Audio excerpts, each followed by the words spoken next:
बहुत समय पहले हिमालय की वादियों के बीच बसा एक छोटा सा राज्य था, स्वर्णपुर। ये राज्य अपनी उपजाऊ जमीन, स्वच्छ नदियों और पहाड़ियों के दुर्लभ रत्नों के लिए प्रसिद्ध था। यहाँ के राजा का नाम था राजा आदित्य वर्मा। वे न केवल वीर योद्धा थे, बल्कि प्रजाजनों से प्रेम करने वाले, न्यायप्रिय और विद्वान भी थे। स्वर्णपुर की जनता उन्हें भगवान के समान मानती थी। उनके दरबार में विद्वान, संगीतकार और योद्धा एक साथ रहते थे। राज्य में कोई भूखा नहीं सोता था। किंतु जैसे हर उजाले के पीछे अंधकार छिपा होता है, वैसे ही स्वर्णपुर की समृद्धि पर एक काली नज़र भी थी। अंधकार नगरी के दुष्ट तांत्रिक भैरवनाथ की। भैरवनाथ तांत्रिक को ये बर्दाश्त न था कि स्वर्णपुर सुखी और समृद्ध है। वो चाहता था कि पूरा क्षेत्र उसके अधीन हो और लोग उससे डरें। उसने वर्षों तक काला जादू सीखा, राक्षसों से संधि की और अमरत्व प्राप्त करने की चाह में मानव बलि भी दी। एक दिन उसने अपने शिष्यों से कहा, अब समय आ गया है। मैं स्वर्णपुर की धरती को अपने श्राप से बांध दूंगा। राजा आदित्य वर्मा चाहे कितने भी बलवान हों, मेरे जादू के आगे टिक नहीं पाएंगे। भैरवनाथ ने अपनी काली गुफा में बैठकर मंत्रोच्चारण किया। अचानक आसमान में काले बादल छा गए। नदियों का पानी सूखने लगा और खेतों की फसलें मुरझाने लगीं। राजा की चिंता। राजमहल की बालकनी से राजा ने देखा कि धरती सूख रही है। किसान भयभीत हो उठे, पशु पक्षी मरने लगे, दरबार में हाहाकार मच गया। राजा आदित्य वर्मा ने अपने मंत्रियों से पूछा, ये विपत्ति अचानक क्यों आ पड़ी? हमारे देवता हमसे रुष्ट क्यों हो गए?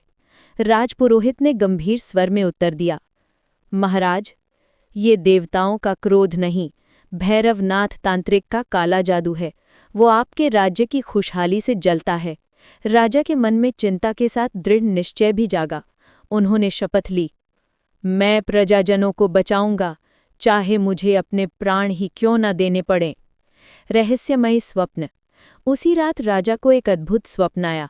उन्होंने देखा कि आकाश से एक सुनहरी देवी प्रकट हुई। उन्होंने कहा, आदित्य वर्मा, भैरवनाथ को हराने के लिए केवल तलवार पर्याप्त नहीं, तुम्हें अमृत मणि की आवश्यकता होगी, जो हिमालय की सबसे ऊंची चोटी पर स्थित गुप्त वन में छिपी है। ये मणि अंधकार को निगल सकती है। जागने पर राजा ने स्वप्न को सत्य माना। उन्होंने अपनी सेना को बुलाया, परंतु पुरोहित ने समझाया, महाराज, अमृत मणि की खोज अकेले की जा सकती है। इसकी रक्षा दिव्य शक्तियां करती हैं। सेना साथ ले जाने से आप सफल नहीं होंगे। राजा ने भारी मन से अपनी रानी और बालकों को विदा किया और अकेले ही यात्रा पर निकल पड़े। गुप्त वन की यात्रा। राजा ने घने जंगलों, बर्फीली नदियों और खतरनाक घाटियों को पार किया। राह में कई विचित्र जीवों से सामना हुआ, कभी बोलने वाले पेड़, कभी हवा में उड़ते पत्थर, कभी झील में रहने वाली नाग कन्या। एक दिन वे एक गांव पहुंचे जहां लोग भूतों के भय से अपने घर छोड़ रहे थे। राजा ने अपनी तलवार से उन भूतों को परास्त किया और गांव वालों को बचाया। आभारी ग्रामीणों ने उन्हें एक जादुई धनुष दिया, जिसकी बाण कभी निशाने से चूकते नहीं थे। फिर वे आगे बढ़े। बर्फीले पहाड़ों में एक वृद्ध ऋषि से मुलाकात हुई। ऋषि ने कहा, राजन, अमृत मणि की राह कठिन है। वहां पहुंचने के लिए तुम्हें अपने भीतर के भय और लोभ को हराना होगा। राजा ने प्रण किया, मैं केवल अपने प्रजाजनों के लिए ये यात्रा कर रहा हूं। मेरे हृदय में लोभ नहीं। अमृत मणि की परीक्षा। गुप्त वन की चोटी पर पहुंचते ही राजा ने देखा कि वहां एक विशाल दरवाजा था, जिस पर लिखा था, जो स्वयं के भीतर अंधकार रखता है, वो यहाँ प्रवेश न करे। राजा ने साहसपूर्वक दरवाजा खोला। भीतर एक दिव्य प्रकाश फैला। वहां एक स्वर्णिम सिंहासन पर अमृत मणि रखी थी, लेकिन मणि की रक्षा एक अग्नि नाग कर रहा था। नाग ने गरज कर कहा, जो भी इस मणि को लेना चाहता है, उसे अपनी निष्ठा सिद्ध करनी होगी। राजा ने हाथ जोड़कर कहा, मैं ये मणि अपने राज्यवासियों की रक्षा के लिए चाहता हूं, अपने लिए नहीं। नाग ने अग्नि उगली, परंतु राजा ने बिना डरे जादुई धनुष से एक बाण छोड़ा। बाण प्रकाश में बदल गया और नाग शांत हो गया। वो मुस्कुराकर बोला, तुम्हारा हृदय निर्मल है। अमृत मणि अब तुम्हारी है। राजा ने मणि उठाई और लौटने लगे। अंतिम युद्ध। राजा स्वर्णपुर लौटे तो देखा भैरवनाथ ने महल पर हमला कर दिया था।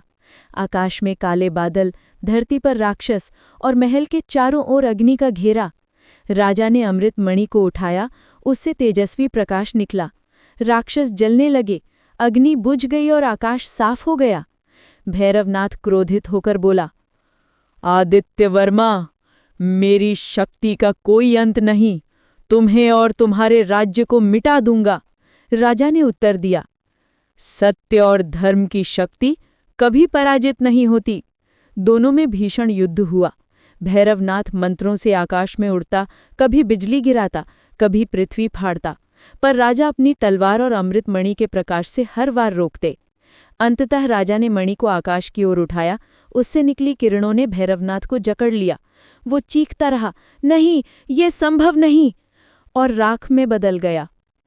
राज्य की पुनः समृद्धि। भैरवनाथ के नष्ट होते ही भूमि हरी भरी हो गई, नदियां पुनः बहने लगी और खेतों में फसल लहलहा उठी। प्रजाजन खुशी से झूम उठे। राजा आदित्य वर्मा ने अमृत मणि को राजमंदिर में स्थापित किया ताकि उसका प्रकाश सदैव राज्य की रक्षा करे। रानी और राजकुमारों ने राजा का स्वागत किया। पूरे स्वर्णपुर में उत्सव मनाया गया। उपसंहार। सीख। राजा आदित्य वर्मा का नाम इतिहास में अमर हो गया।